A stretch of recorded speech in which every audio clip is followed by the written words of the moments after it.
GS journey अर्थात सामान्य दिन की यात्रा और हम आपके बीच उपस्थित हैं करंट अफेयर्स के विशेष एपिसोड डेली टॉप 10 के साथ। सर्वप्रथम बहुत बहुत स्वागत है आप सभी का और हम इसकी चर्चा करें कि आज के 10 सवाल जो हैं ये कौन कौन से हैं। उससे पहले हम चर्चा करते हैं उस सवाल का जिसका जिक्र मैंने कल किया था और अपेक्षा किया था आपसे कि आप कमेंट सेक्शन में जाकर उसका उत्तर देंगे। सही आंसर है इसका क्वेश्चन था तीजन बाई पंडवानी गायिका का संबंध किस राज्य से है, और उत्तर इसका सही है छत्तीसगढ़ से। यानी छत्तीसगढ़ से थी तीजन बाई। आज का सवाल आपके लिए है 6 जुलाई से 11 जुलाई तक प्रधानमंत्री नरेंद्र मोदी 3 देशों की यात्रा पर है। आपको कमेंट सेक्शन में ये कमेंट करके बताना है कि प्रधानमंत्री नरेंद्र मोदी अभी 6 जुलाई से 11 जुलाई तक किन देशों की यात्रा पर हैं। एक बार क्वेश्चन फिर से, प्रधानमंत्री नरेंद्र मोदी जी की जो यात्रा चल रही है अभी अंतर्राष्ट्रीय देश यात्रा पर हैं, उसमें 3 देशों की यात्रा पर हैं। उन तीनों देशों का नाम आपको कमेंट सेक्शन में बताना है। और अब चलते हैं टॉप 10 में। हम काउंट डाउन शुरू करते हैं और 10वां नहीं, मतलब काउंट डाउन नहीं, काउंट अप से शुरू करते हैं। और पहला सवाल आपके लिए स्क्रीन पर, पहला सवाल स्क्रीन पर है। भारत ने किस दक्षिण पूर्वी एशियाई देश में बाघों के ऐतिहासिक पुनर्वास कार्यक्रम के लिए बंगाल टाइगर्स भेजने का समझौता किया है, जहां वे 2016 में विलुप्त हो गए थे। थोड़ा सा समझना है, 2016 में बंगाल टाइगर आपको बताना है कहां से विलुप्त हो गए, जहां भारत ने भेजने का फैसला किया है और दक्षिण पूर्वी एशियाई देश से। थोड़ा सा अगर हम गौर करेंगे, थाईलैंड, मलेशिया, कंबोडिया, भूटान का, तो इसमें से कंबोडिया वह देश है जहां पहले बंगाल टाइगर बाघ पाए जाते थे, लेकिन वर्ष 2016 में वह वहां से विलुप्त हो गया। तो फिर भारत सरकार की पहल है जिसके तहत भेजा जाएगा बंगाल टाइगर को, कहाँ, कंबोडिया में। थोड़ा नजर डालते हैं कंबोडिया जहां की भेजे जाने की योजना है 2026 के अंत तक, जब वहां पूरी तरह से जो जहां बाघ को शिफ्ट किया जाएगा वह पूरी तरह से बनकर बाघ के लिए एक अनुकूल स्थिति जो होती है उसके जैसा बनकर तैयार हो जाएगा, तो वहां पर 26 के अंत में यह भेजे जाने की शुरुआत होगी। और अभी भारत की ओर से जितने बाघों को भेजा जाना है तो उसकी संख्या 6 है, यानी 6 बंगाल टाइगर कंबोडिया भेजने की तैयारी है। तो ध्यान में रखना है, अगर आपसे ये पूछा जाए कि वर्ष 2026 के अंत तक कितने बंगाल टाइगर्स को कंबोडिया में भेजा जाना है, तो उसकी संख्या 6 है। और विलुप्त कब हो गया था बंगाल टाइगर कंबोडिया से? 2016। एक बात यहाँ समझिए, 13 नवंबर 2022 को कंबोडिया की राजधानी में नोम पेन्ह में इसके लिए हस्ताक्षर किया गया था। अर्थात भारत कंबोडिया को बाघ देगा, इसके लिए समझौता 13 नवंबर 2022 को ही हो गया था। पुनर्वास स्थल जानते हैं, भारतीय बाघों को कंबोडिया के कार्डमम पर्वत श्रृंखला के जंगलों में बसाया जाएगा। तो ये भी बहुत ध्यान में रखना है, कार्डमम पर्वत श्रृंखला के जंगलों में बसाया जाएगा। तो क्वेश्चन इस तरीके से रहता है, कंबोडिया के किस क्षेत्र में बसाया जाना है, तो उत्तर कार्डमम पर्वत श्रृंखला है उसमें बसाया जाएगा। कितने बाघों को भारत भेजने का कार्य कर रहा है पहली बार, तो 6 का। और कब विलुप्त हो गया वहां से, तो उसका उत्तर होगा 2016। और अगर ऐसा सवाल भी पूछा जाए कि इसके लिए समझौता किस वर्ष हुआ था, तो समझौता का वर्ष था 13 नवंबर 2022। अगला सवाल आपके लिए है कि असम का कौन सा चाय बागान जुलाई 2026 में व्यावसायिक रूप से जापानी शैली की माचा चाय का उत्पादन और नीलामी करने वाला भारत का पहला बागान बना है। जापानी शैली का माचा चाय उत्पादन करने वाला भारत का पहला बागान इसमें से है मनोहारी चाय बागान, छोटा टिंगराई चाय बागान, हलमारी चाय बागान, मोनावारी चाय बागान, और सही आंसर है छोटा टिंगराई चाय बागान, जिसने कि भारत का पहला चाय बागान होने का गौरव प्राप्त किया है, जो माचा चाय का उत्पादन और नीलामी कर रहा है। नजर डालते हैं, यह टिंगराई का जो है क्षेत्र चाय बागान वह असम के तिनसुकिया जिले में है। माचा चाय की पहली 5 किलोग्राम की व्यावसायिक खेप गुवाहाटी चाय नीलामी केंद्र में ₹3000 प्रति किलोग्राम के रिकॉर्ड भाव पर बेची गई। यानी इसके जो रेट रहा है वो ₹3000 किलोग्राम रहा है। और नीलामी करने वाली जो कंपनी रही है, broker company, J Thomas and company private limited, है ना, J Thomas and company private limited के द्वारा इसका नीलामी किया गया है। और खरीदार थे गुवाहाटी स्थित सियोसन्स चाय कंपनी। यानी अब देखिए, नीलामी करने वाली कंपनी थी थॉमस एंड कंपनी और खरीदने वाली कंपनी थी सियोसन्स चाय कंपनी। ये माचा चाय कहाँ की ब्रांड है? असम की।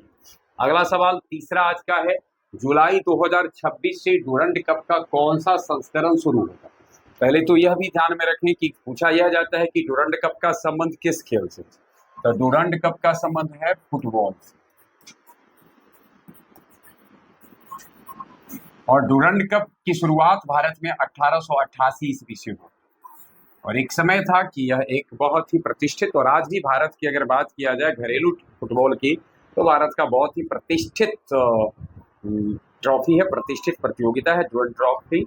और एक समय तो ऐसा था कि यह एशिया का सबसे बड़ा था, और वर्तमान में भी देखा जाए तो यह दुनिया के 3 सबसे बड़ा जो प्राचीन फुटबॉल टूर्नामेंट है उसमें से हिस्सा, उसमें आता है डूरंड कप। इस वर्ष जो होगा 2026 में, वो इसका 135वां संस्करण होगा। तो थोड़ा सा अगर हम देखेंगे, थोड़ी बहुत कहीं न कहीं अनियमितता है, जिससे कि अगर बात किया जाए तो 1888 से लेकर के 2026 तक अगर इसका क्रम कभी बाधित नहीं होता, वो 139वां होना था, लेकिन 135वां हो रहा। 25 जुलाई से 3 अगस्त 2026 तक, 23 अगस्त 2026 तक यह आयोजित होना है। और इसमें कुल 24 टीमें भाग ले रही है। अगर आपसे ये पूछा जाए कि कुल कितनी टीमें भाग ले रही है, तो 24 टीमें भाग ले रही है। और इसका जो मेजबानी है वह 5 शहरों में, कोलकाता, गुवाहाटी, इम्फाल, शिलोंग और में किया जाएगा। तो कितने शहरों में इसका मेजबानी हो रहा है? कोलकाता, गुवाहाटी, इम्फाल, शिलोंग और एक है रांची। शिलोंग और रांची। तो 5वां कौन हो गया? पहला, दूसरा, तीसरा, चौथा और 5वां। और इसमें से मेजबान के रूप में रांची जो है वह पहली बार शामिल किया जा रहा है। पिछला सीजन 2025 का खिताब नॉर्थ ईस्ट यूनाइटेड एफसी ने जीता था।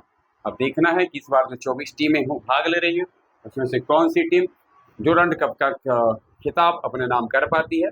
चौथा सवाल आपके लिए है, जैव विविधता विरासत स्थल, जैव विविधता विरासत स्थल बोरजूली आर्द्रभूमि को घोषित किया गया। हाल ही में बोरजूली आर्द्रभूमि को जैव विविधता विरासत स्थल घोषित किया गया। आपको बताना है कि यह भारत के किस राज्य में स्थित है? असम, कर्नाटक, उड़ीसा, मध्य प्रदेश। और सही आंसर है असम। असम में है बोरजूली आर्द्रभूमि।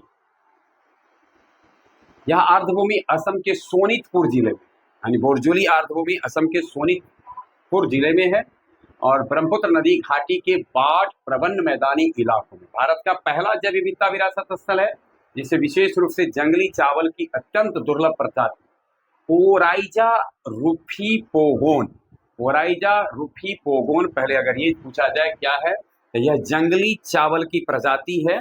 इसके लिए संरक्षित क्षेत्र घोषित किया गया है इसको, और इसका क्षेत्रफल है 0.41 हेक्टेयर। असम के माजुली और हाजोंग कछुआ झील के बाद असम का तीसरा जैव विविधता विरासत स्थल बन गया है। माजुली के संदर्भ में आप ये भी ध्यान चले कि माजुली एक नदी द्वीप है, ब्रह्मपुत्र नदी में स्थित यह एक द्वीप है और यह काफी चर्चा में रहता है। दुनिया के सबसे बड़ा नदी द्वीप है। भविष्य के अंतरिक्ष सत्यापन मिशनों के लिए उपकक्षीय प्रयोग करने के लिए इसरो द्वारा कौन सा सॉलिड मोटर आधारित टेस्ट रॉकेट विकसित किया जा रहा है? सॉलिड मोटर आधारित टेस्ट रॉकेट विकसित किया जा रहा है। TVD-1 सॉल्व, TVD-2, TVD-3 और सही आंसर है इसका solve.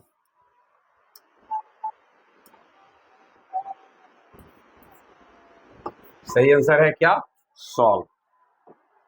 Solve sub orbital launch vehicle for experiment. Sub orbital launch vehicle for experiment का संक्षिप्त रूप सॉल्व है, और यह भारत का महत्वाकांक्षी गगनयान मिशन के क्रू मॉड्यूल की एकीकृत पैराशूट बंदी प्रणाली का विभिन्न उड़ान स्थितियों में सत्यापन करना इसका काम। सॉल्व का सॉलिड स्टेज इसरो के भरोसेमंद रॉकेट PSLV के स्ट्रैप ऑन मोटर पर आधारित है ना। यह 10 से 17 किलोमीटर की अत्यधिक ऊंचाई, जहां की हवा का दबाव और गति बिल्कुल अंतरिक्ष से लौटते वक्त जैसी होती है, पृथ्वी से 10 से 17 किलोमीटर की अत्यधिक ऊंचाई तक इसको ले जाएगा। हाल ही में दुनिया के सबसे बड़े बहुराष्ट्रीय नौसैनिक अभ्यास, पहले तो ध्यान में रखना है, अगर आपसे ये जाना गया कि दुनिया का सबसे बड़ा बहुराष्ट्रीय नौसैनिक अभ्यास क्या है, rim of the Pacific, rim of the Pacific, RIMPAC, rim of the Pacific या रिमपैक 2026 में भाग लेने के लिए भारतीय नौसेना का कौन सा लंबी दूरी का समुद्री गश्ती विमान पहुंचा है। पैसिफिक महासागर, इन प्रशांत महासागर के तट पर आयोजित होने वाले दुनिया के सबसे बड़े बहुराष्ट्रीय सैनिक अभ्यास में भाग लेने के लिए पहुंचा है P-81 विमान पहुंचा है। INS Shivalik, INS Satpura, INS Sahyadri में P-81 पहुंचा है। P-81 एक बोइंग 737 8000 प्लेटफॉर्म पर आधारित भारतीय नौसेना का एक शक्तिशाली विमान है। लंबी दूरी की समुद्री निगरानी, पनडुब्बी रोधी युद्ध और खुफिया जानकारी जुटाने में सक्षम है। रिमपैक का 30वां संस्करण अभी जो हो रहा है, वह रिमपैक का अगर पूछा जाएगा कैमा संस्करण है तो 30वां संस्करण है, और इसकी थीम है भागीदार, एकीकृत और तैयार। जो भागीदार हैं हम एकीकृत और तैयार हैं। दुनिया का सबसे बड़ा अंतर्राष्ट्रीय समुद्री सैन्य अभ्यास है। अमेरिकी नौसेना के प्रशांत बेड़े पर 24 जून से लेकर 31 जुलाई 2026 तक हवाई द्वीप और प्रशांत महासागर क्षेत्र में आयोजित किया गया।